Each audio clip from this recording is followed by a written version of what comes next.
Welcome back, friends, with more of the Big Bang Theory. This is Season 8, Episode 8. Last time, that creep Dr. Lorvis tracked down Penny and was unrelenting, locked the guys in a basement. Like, he didn't mean to do any harm, but the lengths to which he went through, just really disturbing stuff. This episode, though, is called the Prom Equivalency. I'm gonna guess this is about everybody trying to recreate prom with their current partners, since a lot of them didn't get to enjoy it when they were in their late teens. Could be very sweet. Might be too soon still for Amy to get lucky, though. Did Raj and Emily ever? Okay, anyway, full reactions on Patreon. Leave a like. Let's get started. Well, we ran into your mom at Benihana last night. Oh, yeah, she loves that place. Every time they flip a shrimp in the air, she practically leaps out of her seat to catch it. Oh, no. That's why I don't take she was there with Stuart. That's fine. Is it now? Doesn't bug you when they go out on dates? Does it not bother him anymore? Lots of people wear matching pajamas who aren't dating. Like who? Like you and your dog. That is a fair hit. Don't rule out the dating. Fine. Cheating on Emily with Bothers his me. dog. The gibbon is the only member of the ape family not classified as a great ape. Yeah, such a How problem. is this helpful? Taxonomists created the entire category of lesser ape just to single out the poor gibbon as the weird kid on the playground. They are not aware Now, there's a of this hairy little distinction. fellow with a- The He's gibbon not aware. doesn't know what it's categorized as. It doesn't even know it's called a gibbon. True. Yeah, you're worse. Sorry, kids, you got it worse than a gibbon. Brought snacks for movie night. Oh, great. I don't suppose you also brought napkins, And a clean movie? bowls, utensils, and a roll of toilet paper. Right here. Oh, nice. What's with the clothes? I needed to make room in my closet. I meant why are they folded, but whatever. Oh. They're never folded. What's this? That, believe it or not, is my prom dress. Wow, you still have it? I just assumed it was balled up in the corner of a barn somewhere. Oh, damn. Oh. What kind of teenager did you think I was? Getting Slutty. Easy. hard to argue with The that. word is popular. Popular. How was your prom? Did you go? I was popular. I was never slutty or easy. There's a difference. That's sad. The DJ let me dance one slow song with my mop before he shut down. With your mop. Never. I was so excited about my date, but it turned out he only asked me because he liked my friend. I spent the whole night What? talking about her. You probably went with the captain of the football team. No. The captain of the Just me lacrosse acting team. a little while Oh. his date was puking. My date would have had to clean that up. Aw. We could decorate the roof and make the guys wear tuxedos. Oh, and get our hair done and slow dance. Okay, guys, trust me, as someone who's been to like 7 proms, it's 7? never as good as you want it. 7? Ever since I saw Pretty in Pink, I wanted to go to an American prom. Aw. But then I saw Carrie, and I did not want to go to an American prom. Carrie has a prom in I it? saw Never Been Kissed, and I'm back on the prom Okay, okay. This prom thing's been a real roller coaster. He has more problems than a Bernie's gibbon. really excited. I mean, I could tell because her voice got so high. The beagle next door started howling. I had a date with a proper education. Okay, man.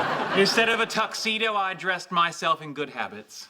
I guess he would have graduated. Instead He of was spiked much punch, younger. I enjoyed the intoxicating flavor of knowledge. Instead of dancing We get at it. a gym, To be honest, it's kind of a dream come true to go to even a fake prom with a woman as beautiful as you. Oh, thanks a lot. That was very sweet. What? Well, now I can't blow this thing off without being a bitch. Aw. That sounds Come like on. a yes! Yeah, it's a yes. You have to propose to her. Person RSVP'd yes. This is so exciting. Isn't this exciting? That's a fantastic joke. Even Stuart's bringing a date. I wonder who it is. His No, mom. exactly. Now, why What if he did you brings take somebody her, else? Mom? You took her to your prom. Damn. Take her. She was a chaperone. I saw a picture of you two dancing together. What was I gonna do? They were playing our song. You and your mom have a song that's kind of sweet and ridiculous. You're bringing my mother to a party I'm going to? What the hell? I'm not bringing your mother. I have a date. Oh, so now you're cheating on my mother? Oh my god, Howard! Oh my god. There's nothing weird going on with me and your mother. Stewie, your bath is getting cold! There's a little something weird going on with your Here mother. we go. Bye. Penny, Penny, Haven't heard this in a while. Penny, Penny. That's extra. Since you and I are both reluctant to go, I think I've come up with the perfect way for us to enjoy it. Great, how? We pretend we're aliens. I'm not the best at reading facial cues, but I'm gonna say that you love it and want to hear more.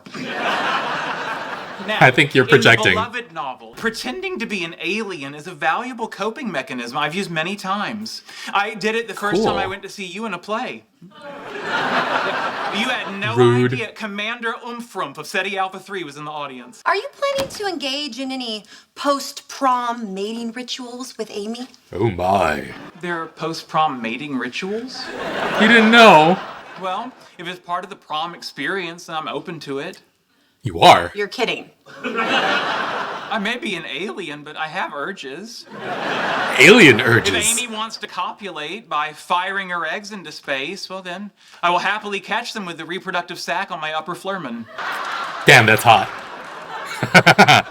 I'm not the best at reading facial cues, but I can see that you're a little turned on. They make some pretty good clip-ons. Bruce Wayne doesn't wear a clip-on. That is Wayne true. doesn't make his roommate tie it for him. Alfred ties it for him. His name is Alfred, and yes, he does. It's my first prom. I want to do it correctly. I Aww. thought you were gonna pretend to be an alien. Oh. Oh. Was that a flask?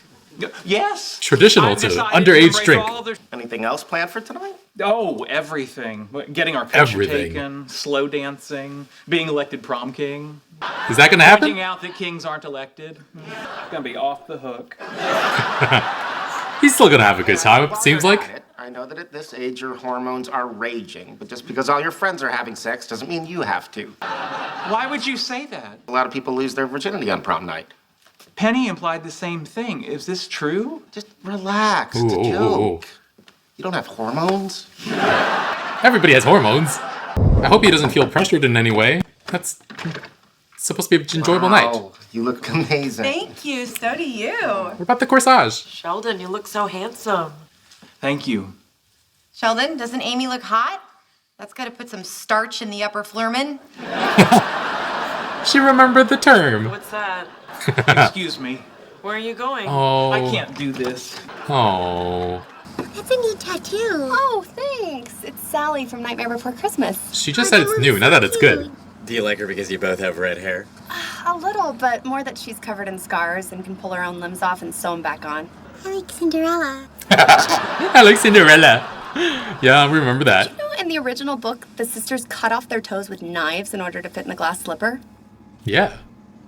I like Bibbidi Bobbidi Boo. She's so freaking cute sometimes. I like bibbidi bobbidi Doing boo. his date. Who is it? Oh my god. Is it someone you know? That's Jeannie. That's Jean. Oh. Don't say it. Cousin. How it's cousin. I Cousin. get sex with. Oh no. No, it's okay. He told me that story a long time ago. Raj, it was our first date. There was an awkward silence. What was I supposed to say? Anything else? No, it's good that you said it. It's funny. I know I wasn't into this before, but I'm so glad I get to take you to your first prom. What First? makes you think I didn't go to my prom? I went. Took a little lady I like to call loneliness. We ended up having a threesome with her friend Humiliation. Oh no. But you did Well, if I go. would have been there and saw you alone, I would have asked you to dance. Oh, you. Would you I have? don't know that. It was No. before my growth spurt. What? That already happened? That was great. That was Very great. funny. I would have asked you No, you wouldn't. in my head on the way home. On the way home. According to an online message board, I may be having a panic attack. Aw. Soccer Mom 09 had similar symptoms. Leonard and To be fair, the twins were a real handful that day. Penny didn't go and check on him. There's a great deal of pressure on young couples like us to engage in what Mr. Bob Eubanks called making whoopee. Making whoopee. What pressure? All I said was you look handsome. Yeah, this is a little on Not Leonard just and Penny. that. Your Aunt Gladys's. She passed me Oh, the boy. Manischewitz. I took one look at this punum and almost plotzed on the kugel. Wow. Is this what I sound like when I talk about India? They have a weird, inappropriate relationship. Weirder than what you and I did in my dad's Corolla? Oof. Oof. Oof. This is so messed up. I know, I'm having the best time. Aw. Go have weird relationships with your own mother and Oh cousin. my God. This is his turf. Oh my god.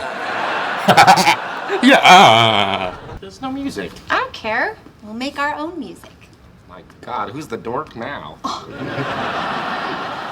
Are we gonna sing, or is the music makeout noises? Thank you for wearing your flats. Aw. Thank you for wearing your heels. It will be fun to have a prom without all the drama. Oh, you kidding me? So much drama. Not until he stops humping his way up my family tree! Amazing. Sheldon, this is silly. I'm not missing another prom. I'm going upstairs now. Goodbye. It's not silly. It's. I really did think you looked pretty. Doesn't mean we have to spend the night together. Were you hoping we would because it's prom? I'm always hoping. Oh. But tonight, I just wanted to have a nice time with you. Maybe dance with someone who has arms. Aw. Thank you for understanding. Of course I understand. Man. Sheldon, there's something else I've been wanting to say, but before I do, I want you to know that you She don't loves have to you say too. it back. I know you're not ready, and I don't want you to say it just because social convention dictates I that love you too. Yeah. You said it. Yeah. Before you did. There's no denying I have feelings for you. Oh. Oh no. And now she's I know panicking. what's happening. Of course you do. You just looked it up. This is a panic attack. Just because I love you doesn't mean girls are allowed in my room. Oh my god. Panic out there. Say cheese! So tall. Say cheese! Say cousin! Hey, Debbie. Okay, but we're just friends. It's... Yeah. I gotta go. God damn. Oh, that is a weird relationship, isn't it? This was a really lovely episode, super emotional, really appreciated that. I watched this like back to back with I think the upcoming Futurama episode, and that one was also a doozy, so I was a little emotionally exhausted after those two episodes. Again, we have this weird thing with Howard, his mom, and Stuart. Howard was pretending to be okay with it even though he wasn't. Sheldon tried to downplay Howard's problem by bringing up the plight of the gibbon. That was really ridiculous. The gibbon doesn't know. Howard wound up yelling at Stuart for bringing Deb to prom, when in actuality, Stuart was planning to bring Jeannie instead. Howard's first was his second cousin, tale as old as time, I guess? And yeah, she doesn't seem to have much shame about it, which, I mean, it's icky, but they were hormonal teenagers, so it seems like she's dealt with it and moved on in a healthy way, while Howard still lets it eat him up a bit inside. Probably regrets getting high on those teacher's cookies and divulging that information to his friends in the first place. And yeah, the idea of a prom do-over was very, very cute. Penny went to 7 proms, apparently. My gosh. Bernadette got asked out by somebody who liked her friend instead, and Amy went with a literal mop? How does that... What the heck, man? And yeah, Bernie was so excited, and her voice got so high. Oh my gosh. Yeah, I really enjoyed the interaction Emily had with Bernadette in the limo too. Bernie's delivery on a couple lines were just so good. I like Cinderella, or I like Bibbidi Bobbidi Boo. Super funny. And yeah, she seemed a little freaked out by the darker parts of the fairy tales that Emily appreciates. And Penny seemingly wanted to blow it off until Leonard had to go and be so incredibly sweet about wanting to go to a fake prom with such a beautiful date. And I think it would have been fun to see some promposals, but I think they would have to extend the runtime of the episode to make it work, because there's nothing here I would really cut. I actually found this episode to have one of Leonard and Penny's more romantic moments. They each recognize that neither of them would have asked the other out to dance at prom when they were younger, but are very much in love now. And that really honored their journey, their growth, and it highlights just how happy they are that they've changed, in large part due to each other. And I don't know how people rank these Leonard and Penny moments, Lenny moments, Pennard? Never, no, that's bad. Anyway, I like these scenes quite a lot. Leonard and Penny wound up adding anxiety to Sheldon's night by bringing up the post-prom sex thing a couple of times. I found it a little odd that they would pluck at that particular topic given how sensitive it is for Sheldon, but I think they were just being playful and it affected Sheldon much more than they could have expected. Poor guy had to look up anxiety attacks from soccer mom. I was a little surprised that Leonard and Penny just went up to the roof and didn't check on him, but maybe Amy told them that she would handle it. And yeah, the scene between Amy and Sheldon opening up more and more to her, even saying, "I love you too." She didn't even get to say it in the first place, but he knows it, of course. The pure shock from hearing him say it led her to have a panic attack. Poor babies. Rooting for these two kids, but yeah, Sheldon wound up kicking her out of his room though. No girls allowed in his room, even when panicky. You can't have that level of anarchy. So yeah, some really romantic moments in this episode. Really, really excellent. Punctuated by that last scene with everybody taking pictures. Leonard getting up on his tippy toes. Sheldon with his eyes closed. Howard about to deck Raj, and then Stuart left Jeannie for Debbie. It seemed like there was a small, tiny possibility that Jeannie was maybe into him. She certainly looked upset enough when he basically just left her there. But Stuart, like, how long have you been complaining and moaning about being lonely? Like, I guess he's basically taken Howard's place in his relationship with Debbie, so this particular kind of behavior is expected at this point, but oh no. He did say that he and Jeannie were just friends. I appreciate him being able to have a female friend. I thought he'd just be like all over anybody mildly attractive who showed him any type of attention. So either he's lying to himself or Debbie, or good for him for having a good friend. Anyway, thanks for watching, folks. Full reactions on Patreon in the link in the description below. Leave a like. I'll see you guys next week with more. Bye, friends.